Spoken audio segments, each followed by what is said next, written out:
Hey guys, Senior RKC, Josh Henkin here. I'm going to discuss to you some really great ways of using kettlebell complexes in a better manner. So a complex is basically one exercise made up of many different exercises. The idea, especially as you can read in this article, is to develop sort of an all-around fitness component.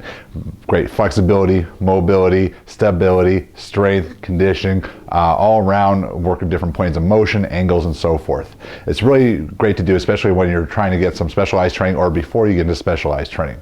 Now, a lot of people, they use some of these kettlebell complexes and they can be made much better. So we're going to introduce you to one of them right off the bat. So a very basic kettlebell complex, a lot of you have seen, is a kettlebell clean squat press.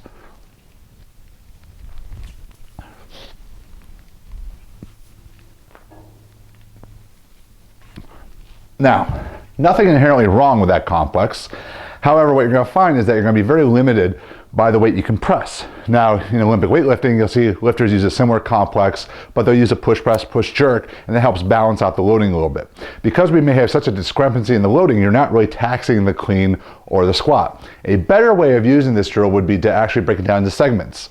We're also finding that the press, because it's the weakest aspect of the drill, you're doing it actually last, so you're doing it in a little bit fatigued state. So it'd be better to do a segment like this. So if I began with a clean just to get in position, now if I do 3 to 6 presses,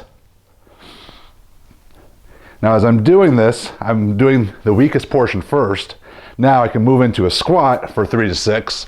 Now I'm moving into down the line as far as the most or least stressful now into the clean for 3 to 6.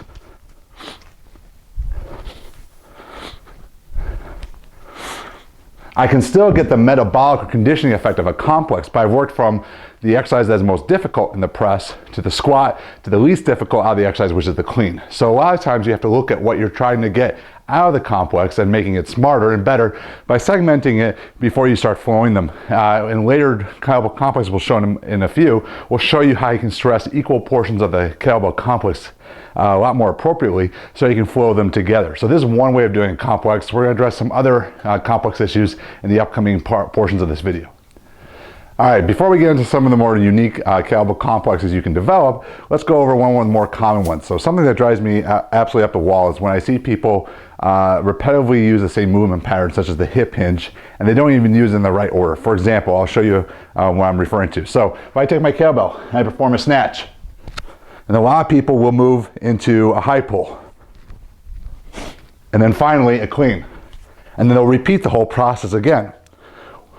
For a lot of you, that doesn't seem like there's anything inherently wrong, and I wouldn't say wrong is the appropriate term, but we can make it a lot better.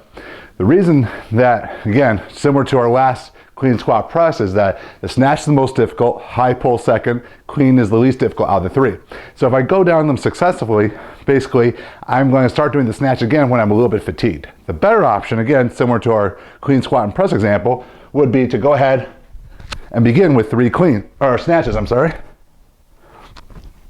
Then I'm going to move into 3 high pulls.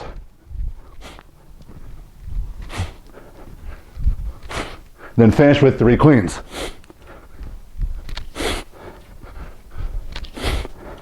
So what makes this a lot more successful is that in the most fatigued position, I'm having the least amount of demand upon the hip hinge movement pattern.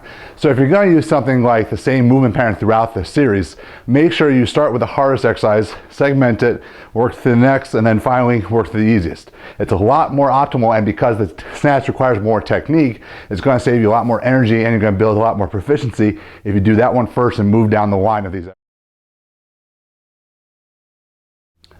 Okay, so let's start getting into some more unique ways of using your kettlebell complexes. One of the things I love about kettlebell complexes is the many options they provide. So a lot of these are all going to be single bell use. When you incorporate double bells, you have even more options. But what we're going to do is a bent over row to a power snatch. The great thing about this is that we're working 8 anti-rotational components. In the bent over row, I'm going to work on my hip hinge in an isometric nature, which is important because scientists like Dr. Stuart McGill refer to low back strength endurance being more important than strength to prevent low back injury. Then I'm going to move into a power movement. So I have more of a static posture with the hip hinge in the bent over row than a power movement with the power snatch. Now that's also great because the row is giving me balance to the overhead position. So I'm developing muscles that also secure the shoulder joint from being overhead. So it's going to look something like this. So I'm going to make sure not to rotate my body. One row, set myself up. Now I'm going to go from dead stop, snatch overhead. Now I can come back either to the shoulder first and reset, row, power snatch. Now, if I want to, I can come back in one motion, but because I might be using a heavier weight to balance out my row, a lot of you can benefit from coming down to the shoulder, working that eccentric lat strength, and setting yourself in position. So that's a great drill. It's relatively simple, but because we're going to balance out the two sides, and the neurological demand to prevent the rotation and to maintain alignment is going to find it a very tough complex to utilize as far as the metabolic and fatigue management.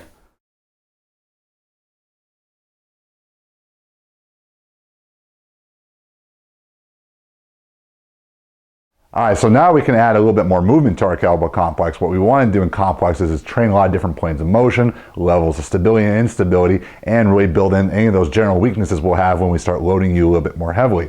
So what Troy's going to do is he's going to do a lateral lunge clean, and he's going to go into a military press into a drop lunge. So we'll go through each segment. So he's going to deadlift the weight up. He's going to go outside. He's going to clean the weight up. So he's going to have his weight out on the side of his body. He's going to bring his feet together to the military press, reducing his base support. So we're really looking for him not to rotate or twist. Bring the back down the shoulder, and then we're going to drop lunge.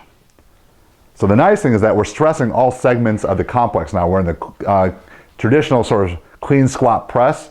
You're really limited by your press. Here, all segments are being challenged because you're changing your body's position and therefore your level of stability through the drill. This takes a little bit more technical proficiency in things like the clean, so obviously you want to master those foundational movements before progressing to these more challenging and sort of technical drills. But you see the amount of integrity and stability that's required to do this complex really seamlessly is really challenging because you're unstable. And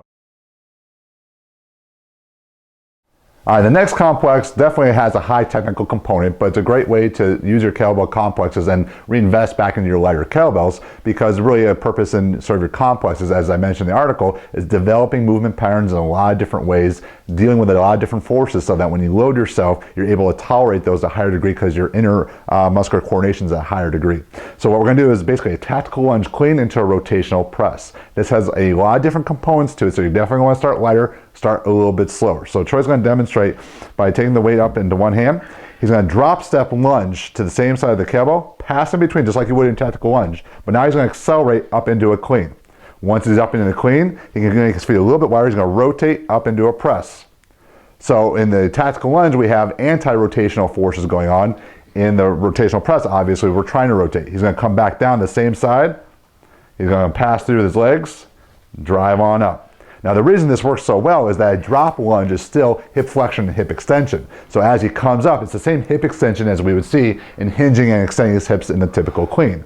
However, this becomes a lot more metabolically demanding and neurologically demanding because of all the stability that's required to do this movement well. So definitely you want to make sure, again, that you've mastered and gained proficiency in those foundations before you use more complex drills like this, but it shows you where you can go with the movement patterns with your kettlebell. All right, guys, for our last complex, we're going to show you how holding position and your body position play an integral role in how you can create very creative but also purposeful complexes. Remember, the great thing about your kettlebell is it's so flexible and allows you to do a lot of different things, so don't get limited by just the foundation. Start there and grow. So what Troy's going to do is going to start with a crossover suitcase lunge. So he's actually going to hinge back upon his hips, a little different than being vertical in the lunge. He's going to drive up through that heel. He's then going to step forward with the left foot, hinge, and then clean up. He can return back into his clean position down between his legs, and then when we reset, we'll stand back up from the deadlift. So it's always important that you give a way to reset when you're doing these more complex drills. So the crossover step definitely challenges frontal plane mobility, but also that suitcase position also allows him to load up that glute med. This hip hinge going forward definitely challenges a different plane where he's starting to actually develop force off of more of one leg. And again, looking through some of those anti-rotational forces. Remember, we want to learn how to absorb force and retransmit it, as well as resist some motions and then produce them just like we would in the transverse plane. So you see a lot of frontal plane action going here. He's got a lot of stability demands here. And again, you want to definitely start with a lot of lighter kettlebells when you're introducing these drills. Make sure you're comfortable coaching them before you start implementing them. And that's why it's so important to learn the foundations of the hip hinge, the clean, and other movement patterns before you start trying these different complexes.